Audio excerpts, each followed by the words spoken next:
Hi, I'm Jeff Kornberg, and on this episode of The Dragon's Tomb, I'm going to be teaching you how to play Root. In Root, it's mating season in the forest, and all the animals are getting frisky. Players work together, taking on the role of a wily skunk who is trying to mate with as many animals as it can in the shortest time possible. To set up, place the board in the center of the table.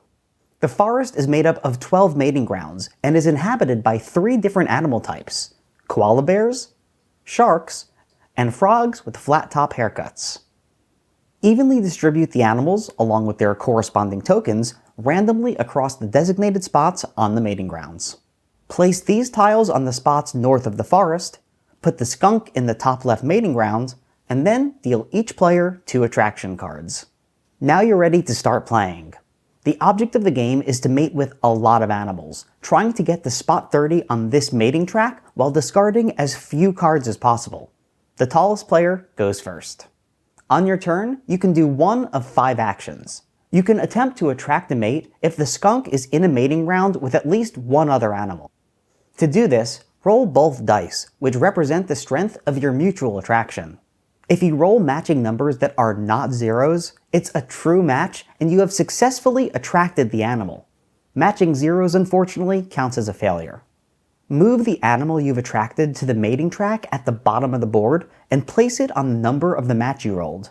For every animal you attract after this, you place them a number of spaces forward based on your match. So, if you next have a mutual attraction of 3s, you'd place the new animal 3 spaces in front of the previous one. The mating track represents how much love the skunk has to give. While it wants to mate with a lot of animals, the further apart each one is from one another, the more love the skunk gives to each of them. After rolling, if it's not a match, you can use your attraction cards to mitigate the dice. Take note of the color of the mating ground you're in. If you have any attraction cards matching that color, you can discard them to reduce a die by 1 number per card. This represents the skunk lowering its standards. Also, please disregard any text on the attraction cards, as those are for the solo mode. Each time your roll doesn't end in a match, you're digging yourself into a hole.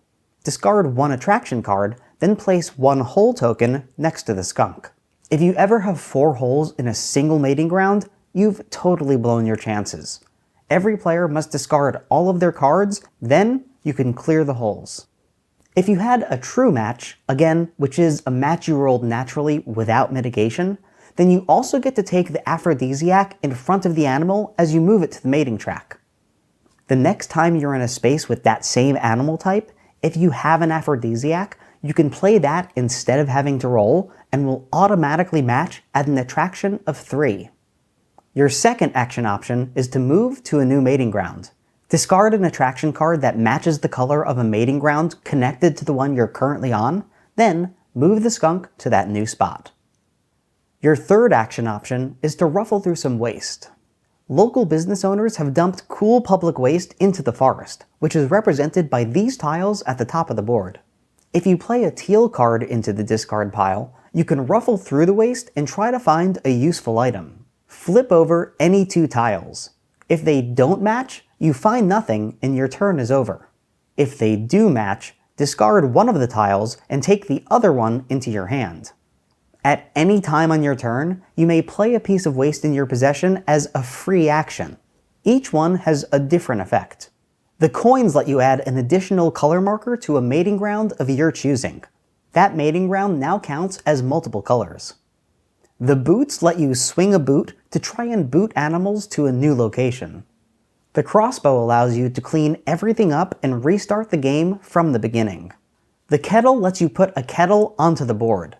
Place all the animals it touches inside.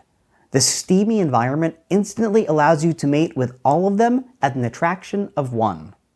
The sword lets you kill 3 animals and sell their hides. The bag lets you take all animals from the board, put them in a bag, shake them up, and then pour them back out. They now remain in their new locations. And the mallet lets you smack one of your teammates with a mallet very hard. Your fourth action option is to dump more waste. If you choose this action, every player discards 1 card. All used public waste items are then placed back onto the board face down. Also, make sure you mix everything up so nobody knows which piece is where. Your fifth action option is to draw cards.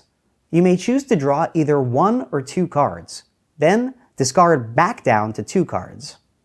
Once you complete one action on your turn, play passes to the player on your left. The game ends once you get to or past spot 30 on the mating track. At that point, count how many cards are in your discard pile. Then, count how many animals are on your mating track and add those numbers together. This number is your final score, and the lower it is, the better. Check the score chart to see how well you've done. If your score is between 0 and 10, congratulations, you're a mating matriarch. If your score is between 11 and 20, you're a voluptuous varmint. Between 21 and 30, you're a stud skunk. Between 31 and 40, you're a wet-lipped whippersnapper. Between 41 and 50, you're a bangable bugle babe. Between 51 and 60, you're a snot-nosed hairy hooligan. And any score 61 or above means you stink. Get out of here before I call animal control. All in all, this game is a blast to play. For far too long, skunks have been advertised as stinky animals with gross stinks that nobody likes, and I love that publisher Leader Games has bravely chosen to depict them as the kind, loving, lascivious animals that they truly are. However, it seems a bit silly that they chose to feature frogs with flat top haircuts when pretty much everyone agrees that frogs are the coolest when they have short, wavy bobs.